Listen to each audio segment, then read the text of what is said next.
Basir member আমাদের মাঝে উপস্থিত আছেন পৌরসভা ছাত্রদলের মিজানুর রহমান ভূঁইয়া মিল্টনের নির্দেশনায় শারদীয় দুর্গাপূজা উপলক্ষে সন্দীপুর বিভিন্ন ইউনিয়নত পূজা মণ্ডপ পরিদর্শন ও প্রীতি উপহার প্রদান করা হয়। প্রমাণের নির্দেশে আমাদের মাটি ও মানুষের সন্দীপের আপনজন গণমানুষের নেতা মিজানুর রহমান মিল্টন ভাই তিনবারের এমপি উনি দাবি করেন সন্দীপে অনেক উন্নয়ন হয়েছে দাবি করেন তিনবার এমপি ছিলেন। সুযোগ্য নেতৃত্বে যিনি আসতেছেন জনাব তারেক রহমান সাহেবের নির্দেশক্রমে আমাদের সন্দীপের গর্বিত সন্তান।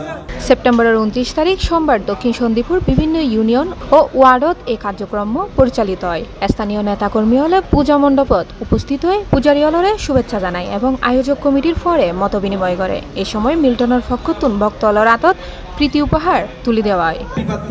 কখনো কোনো রাস্তাঘাট নিয়ে বিদ্যুৎ নিয়ে আমাদের যে সন্দীপ থেকে চট্টগ্রামে আসা যাওয়া যে কষ্ট, আমাদের অত্র মন্দিরে যে শুভেচ্ছা বিনিময় পাঠিয়েছেন এবং আমাদের হিন্দু ধর্মীয় শারদীয় উৎসব যাকে নিয়ে আমরা সমগ্র সন্দীপবাসী গর্ববোধ করি। পূজা আয়োজক কমিটির নেতৃবৃন্দ মিল্টনের উদ্যোগে প্রশংসা করি হয়।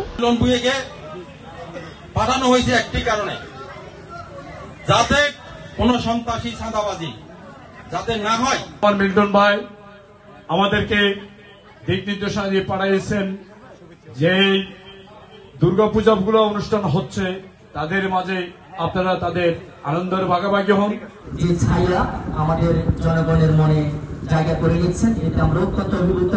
এই কার্যক্রমত অংশগ্রহণ করে স্থানীয় বিভিন্ন স্তরের নেতাকর্মী ও গণ্যমান্য ব্যক্তিবর্গ। পূজা মণ্ডপ পরিদর্শন ও প্রীতি উপহার প্রদানের মাধ্যমে সন্দীপুত আন্তধর্মীয় সম্প্রীতির এক সুন্দর দৃষ্টান্ত স্থাপিত হয়।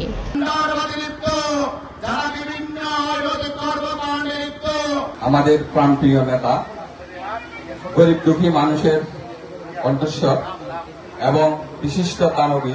উক্ত অনুষ্ঠানত উপস্থিত আছিল কাউসার চেয়ারম্যান যুগ্ম আহ্বায়ক উপজেলা বিএনপি মাইনুদ্দিন যুগ্ম আহ্বায়ক পৌরসভা বিএনপি নাসির উদ্দিন সাবেক আহ্বায়ক পৌরসভা যুবদল সারিয়ার সজীব সিনিয়র যুগ্ম আহ্বায়ক উপজেলা যুবদল কামরুজ্জামান ডালিম সহ বিএনপির যুবদল ছাত্রদল অঙ্গ সহযোগী সংগঠনের নেতৃবৃন্দ সহ আরো বোধ কেউ। C plus TV Chittagong.